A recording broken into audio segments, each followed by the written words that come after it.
stabilizing, but at a horrific rate nonetheless. That's the message from New York Governor Andrew Cuomo. Terrible news is the number of lives lost, 783 yesterday. That is not an all-time high, and you can see that the number is somewhat stabilizing, but it is stabilizing at an horrific rate. 783 people, 777, 799. These are just incredible numbers, depicting incredible loss and pain.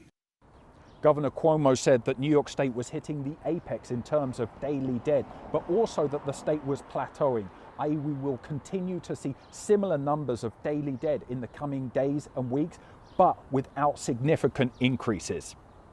He said that this was evidence that the measures put in place, such as social distancing and shutting non-essential stores, were working.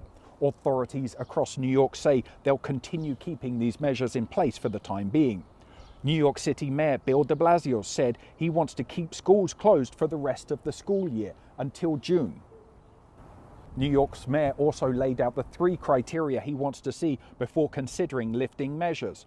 He wants to see a decline in hospital admissions for the coronavirus, a decline in the number of those admitted to intensive care for the virus, and a decline in the percentage of people testing positive for coronavirus. And he wants to see all 3 go down for at least 10 days. There's an increasingly loud debate across the US about when the US can reopen its economy.